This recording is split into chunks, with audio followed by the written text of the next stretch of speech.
Assalamualaikum waalaikumsalam. Assalamualaikum waalaikumsalam. Assalamualaikum. Bismillahirrahmanirrahim. Assalamualaikum warahmatullahi wabarakatuh. Pada pertemuan kali ini kita membahas tentang bab lebih dekat dengan Allah Subhanahu wa taala yang sangat indah namanya. Sebelum pembahasan lebih lanjut, kita mulai pelajaran hari ini dengan berdoa. Bismillahirrahmanirrahim.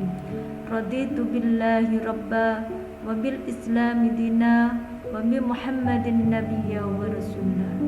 Rabbi zidni ilma warzuqni fahma birahmatika ya arhamar rahimin. Amin. Anak-anakku,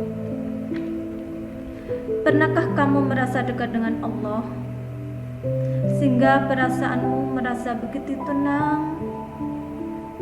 Ataukah kamu merasa jauh dengannya sehingga jiwamu terasa hampa?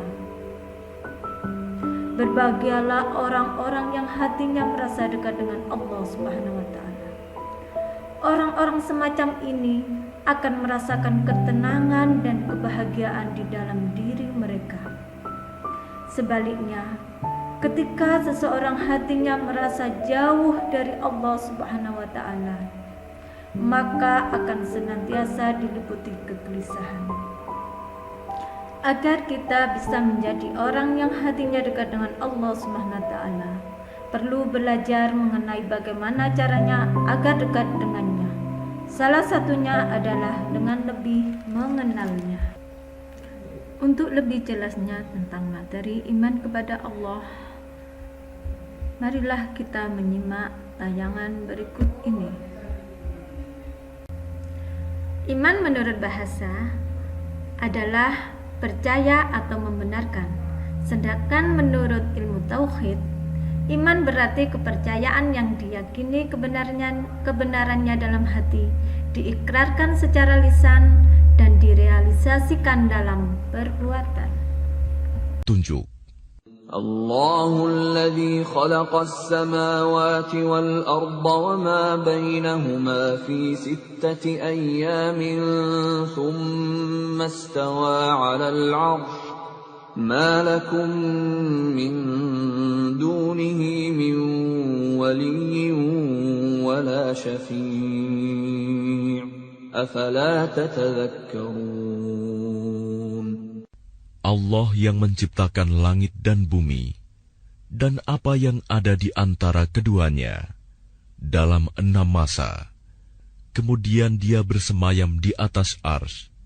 Bagimu tidak ada seorang pun penolong, maupun pemberi syafaat selain dia.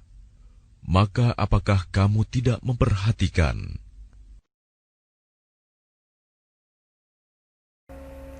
Asmaul Husna adalah nama-nama yang indah dan baik. Menurut istilah, artinya nama-nama yang baik lagi indah yang hanya dimiliki Allah sebagai bukti keagungannya.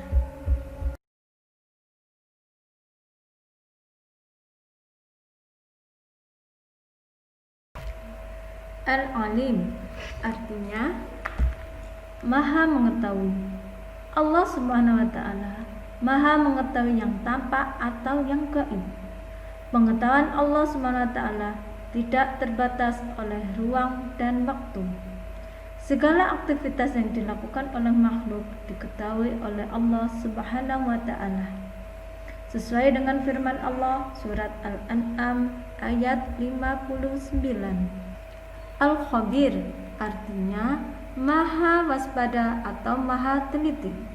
Allah Subhanahu wa taala mengetahui perkara yang tersembunyi sesuai dengan surat At-Taubah ayat 16. As-Sami artinya Maha mendengar. Allah Subhanahu wa taala Maha mendengar semua suara apapun yang ada di alam semesta ini. Pendengaran Allah Subhanahu wa taala tidak terbatas. Tidak ada satupun suara yang lepas dari pendengarannya meskipun suara itu sangat pelan. Firman Allah surat Al-Baqarah ayat 256 yang berbunyi, Wallahu sami'un alim, dan Allah maha mendengar lagi maha mengetahui. Al-Basir artinya maha melihat. Allah maha melihat segala sesuatu walaupun lembut dan kecil. Allah subhanahu wa ta'ala melihat apa saja yang ada di langit dan di bumi. Bahkan seluruh alam semesta ini dapat dipantau. Hal ini sesuai dengan firman-Nya surat Al-Hujurat ayat 18. Innallaha ya'lamu ghaibas samawati wal ardh wallahu basirun bima ta'malun.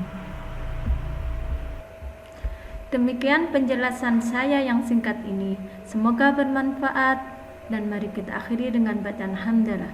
Alhamdulillahirabbil alamin. Assalamualaikum warahmatullahi wabarakatuh.